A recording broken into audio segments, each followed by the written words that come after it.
Hi everyone, thanks for joining in. I'm excited to have Kate Scott joining me today. Hi Kate. Hello. So, a bit about Kate. Kate was born in Newcastle and grew up in Melbourne, California's Mojave Desert, Nimbin, and Brisbane. She began her career as a music journalist at age 18 before becoming the editor of a now defunct street press magazine, Rave, at age 22. She interviewed hundreds of national and international artists, and her pieces were syndicated nationally. She spent 10 years with the Australian Ballet as their in house writer, then head of marketing, and was managing editor of Luminous, creating 50 Years of the Australian Ballet, a 360-page coffee table book. She now lives on the New South Wales South Coast, works as a freelance strategist, and has two rabbits, Iggy Pop and Lou Reed. And Compulsion is her latest book. Hopefully, you can see my copy there. And just want to say to people watching that thanks to Penguin, if you've got a question for Kate, please type it in comments and you'll have a chance to win your own copy of Compulsion. So thanks so much for Kate joining us. My Just pleasure. wondering if you want to start off and tell us a little bit about Compulsion. You'd think I'd get better at answering this question right now.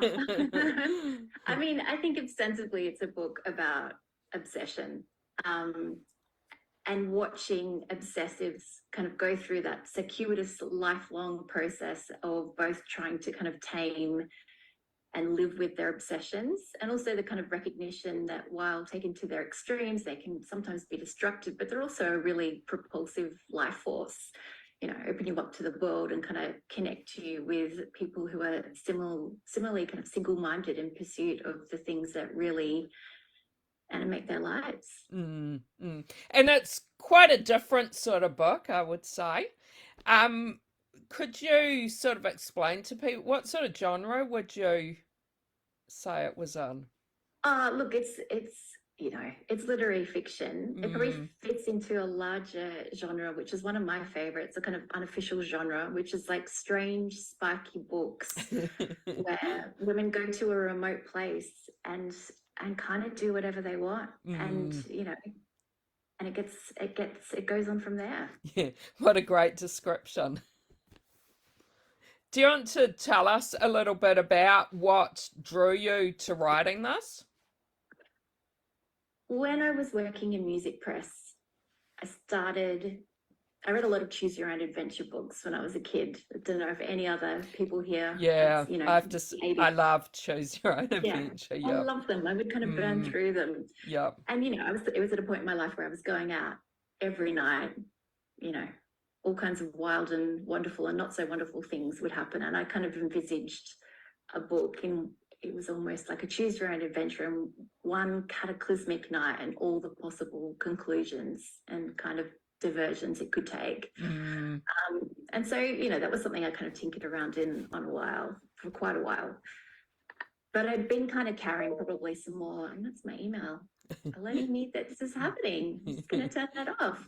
I've been carrying around as well, like a lot more kind of personal stories. And at a certain point, they kind of overlapped. I shared the idea of the choose your own adventure, loath as I was too. Look, I might come back to it one day. Mm. And then it became a much more kind of personal and, in lots of ways, kind of philosophical kind of meditation on life's big questions. Mm, mm. And we have a few people watching, so just wanted to say again to the people watching, if you do have any questions for Kate, please type them in comments and I can Hello, read thank them you for out. coming. I do have a question from Belinda, and this is a question I was thinking as well. She says, who was the most memorable person that you interviewed? Look, it's funny. The ones I remember are the ones that never happened. The ones that I kind of went into the whole process with, really hoping that would, Trent Reznor from Nine Inch Nails was like the big one I was going after. I always wanted to interview Depeche Mode. Mm, Yeah, it wasn't so memorable, I think, at the time. And then in hindsight, I remember more ideas than the people themselves, which is a pretty roundabout way of answering the question. I'm sorry. No, Yeah. that's so good. I mean, I think a lot of it is that, there'd be some days where I'd do 6 back to back, and that would go on for Mm, like 6 days over 3 years. And they didn't mm. meld into one another, but I think they became one larger kind of like idea and kind of meditation on music. Yeah, yeah. And Kelly says she also loved Choose Your Own Adventure. And she wonders if you've got a favorite author that has inspired your writing journey. There's so many. And I think what I read when I was younger is markedly different to what I read now. So I Mm, studied English lit, and it was very much, the canon. So I read a lot of like 20th century, your D.H. Lawrence's and your modernists and things like that. Now I tend to read much more kind of contemporary authors, largely women, not through kind of design. That's just where I kind of gravitate. I think one of my favorite books is Breakfast at Tiffany's by Truman mm, Capote. And I think there's mm, the movie, which is obviously so kind of gorgeous and iconic, kind of Audrey Hepburn in her beautiful kind of cigarette thin dress. mm, It's actually a really dark, strange, and very, very short book. And it's one that stays with me. And then I think F. Scott Fitzgerald, Tender as the Night, just that kind of beautiful meditation on a summer by the sea, group of friends, and the ways in which they all unravel. So mm, that's my favorites, mm. long-term favorites. Yeah, yeah, no, they're great one. And just wondering if you could tell us a little bit about your publishing journey and how you actually ended up getting Compulsion published. Was it something that took a while or? Look, it took a long time because it took me a long time to kind of work up to the point where I felt like I was able to share anything. So, Mm, people ask how long it took, and I sometimes say 20 years because that's when I started, the very first sketchings of ideas. It was probably 3 years that I was sitting down and kind of quite earnestly writing. mm, Um, Once I kind of got the guts up to share it with a couple of friends and get their feedback, like, is this something I should keep going with? It seemed to happen relatively quickly after that. And I was very mm, lucky. I was introduced to an agent who then took the book to auction, and it was acquired by Penguin. And then it was a long, the bit that I was really looking forward to, a long process of working with 2 editors there to kind of bring the book into the form that I'd always kind of hoped it would be. mm. And Kelly has said she loves the cover. I'm just going to show the cover again because it's so beautiful and I love purple's my favorite color and that Oh, shade of yeah, good. purple is yeah, beautiful. Kelly just wonders if you had any input into the cover. I did, yes. Look, Mm, according to my contract, that's, authors don't necessarily kind of get input on no. the cover. They're Mm, obviously, publishers are experts in kind of understanding how all of these things work in market. That said, I, work in kind of brand by day, and I do a lot of mood boarding. I can guarantee you there was a very specific pin board that I sent mm, to Pinterest, in Pinterest that I sent to Penguin. And I have to say, it kind of came off pretty close to what I'd hoped it would be, which is that yeah. very kind of wave kind of aesthetic, what they kind of like to call the bisexual lighting palette of the Mm, purples and the pinks and the blues. So yeah. I was pretty delighted when I saw it. Yeah, no, it's beautiful. Mm. And I'm wondering if you had always wanted to be a writer, like when you were growing up, did you Yeah, dream it? yeah, Yeah. Did you yeah, write yeah. when you were little?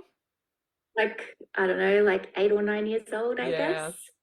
Yeah. Yeah. And, I think, yes, I'd always kind of written since I was a little kid. Mm, When I was 15, I started going to music gigs, and I was like, I want to work at a music magazine, and kind of mm, followed that pretty kind of single focused.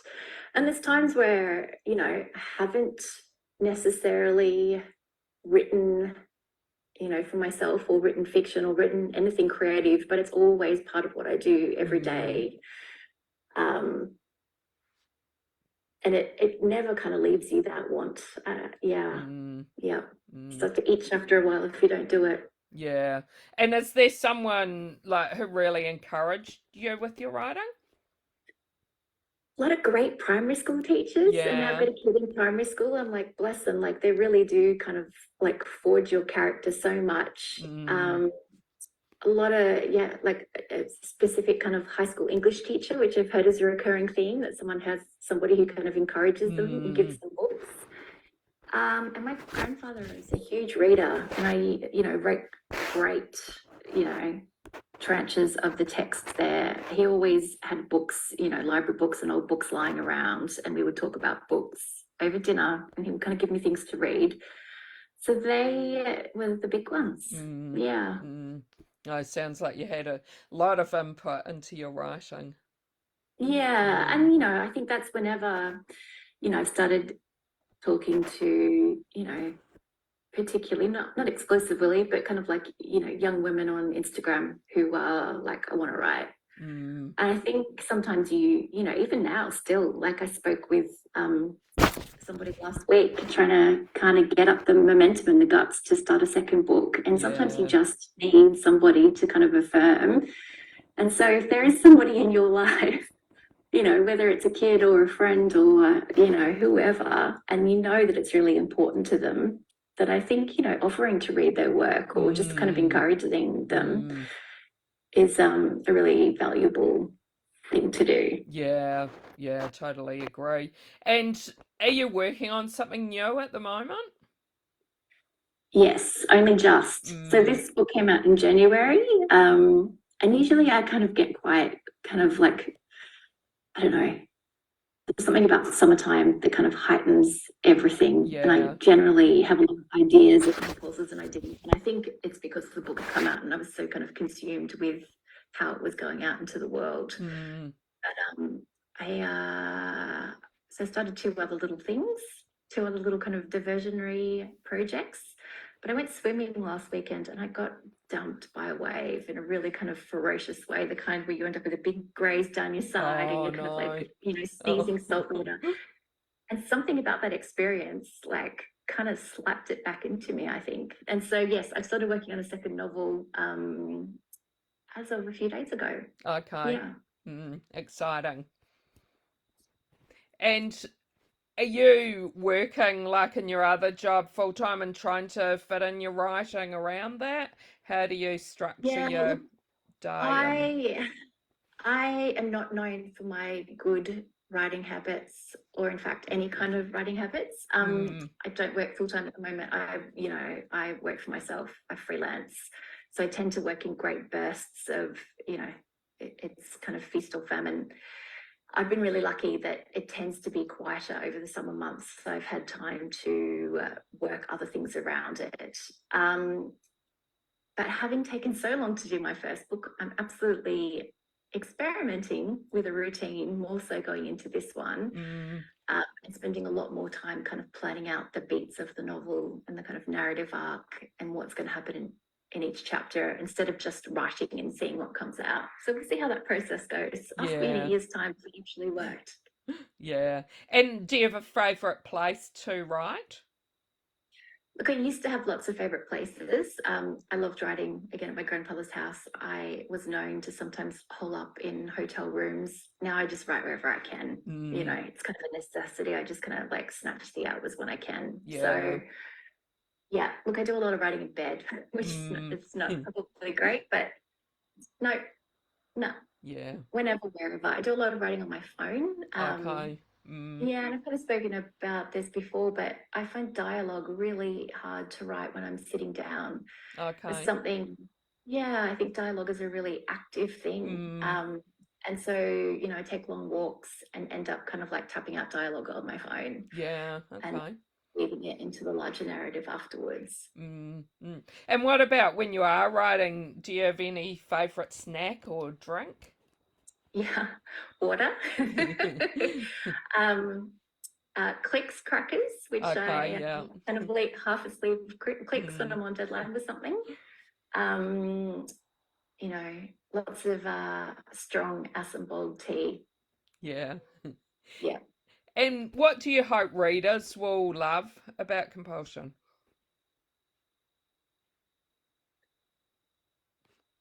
I think, as you said before, like it is an unusual book, and that is probably, I suppose, that's the kind of books that I like, the Mm, kind of odd books and books mm, that maybe are slightly out of step with their time.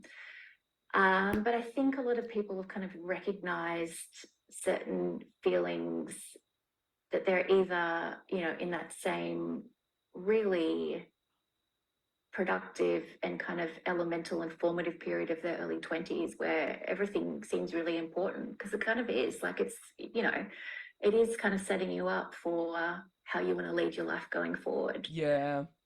And so I think it's kind of people kind of, whatever part it is, like, oh yeah, like that's how it feels to be seeing a band that really kind of like shifts the fabric of the universe for you, or that's Mm, how it feels when you're chasing after someone or something and the returns are ever diminishing, mm, or that's how it feels when you're with your friends and no one wants, you just want to keep going and going, and you've stayed all night with them and then you start cooking breakfast together the yeah. next morning. Yeah. And so I think it's that kind of a sense that maybe the feeling that you're feeling is actually probably quite a common one, no matter how kind of specific that particular emotion is. Mm, Yeah. mm. And Kelly's got an interesting question. She wonders if there are 5 words you could give us to describe your book. Mm, it's a very salty book. There's a lot of like ocean salt Mm, and lots of like salty food, tears, sweat, all of those kind of things. I I think it's very kind of sensory in the way it's really kind of open to the ways things smell and feel and sound, and how all of those senses cross over with each other. I don't know. I've been told it's quite sexy. mm, yeah. um, that's 3. Yeah, I don't know. I think also probably emotional in the way it regards music, and how actually a 3-minute pop song and the feelings it makes you feel has emotions that are way bigger than you think that any kind of 3-minute pop song could contain. Mm, mm, Yeah. yeah. No, that's some good descriptions. Thanks. Also, I'm wondering about readers' feedback. What sort of feedback have you been getting? And is there anything that you might want to share with us that you maybe surprised you or really touched you?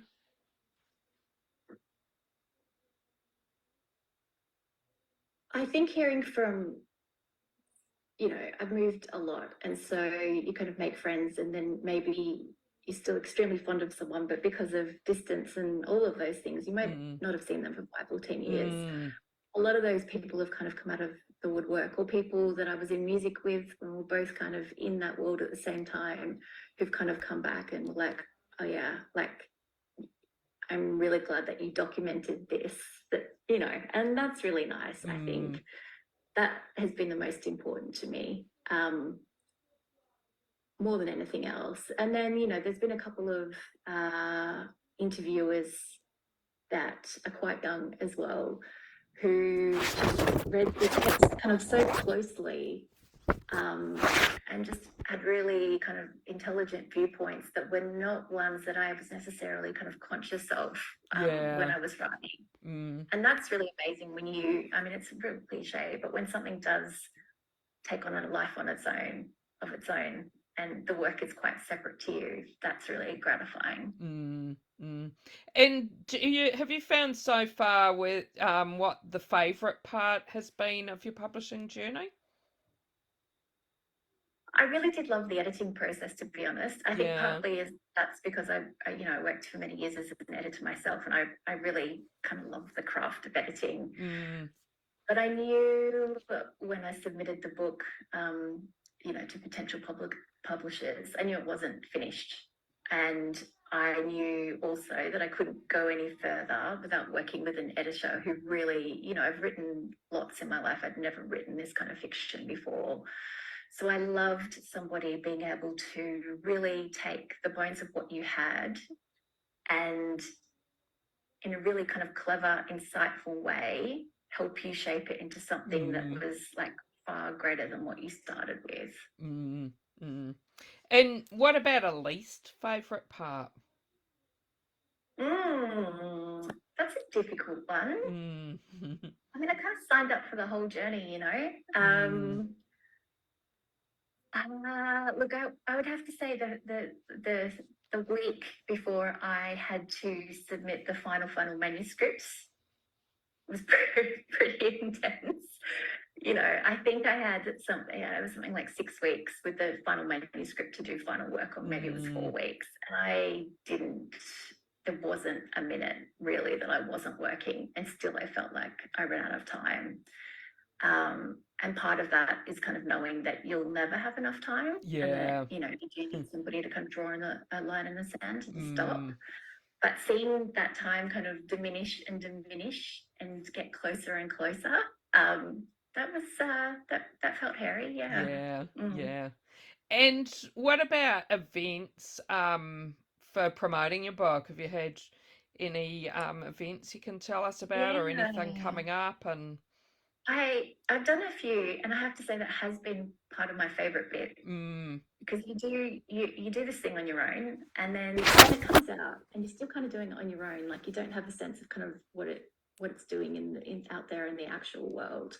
I did an event at the State Library of New South Wales on Tuesday night with 5 other writers, okay. Australian writers who just released Mm, new work. That was so good, because you could kind yeah. of sit at the table and kind of talk about, like, this is weird, Mm, this is weird. But I've got two.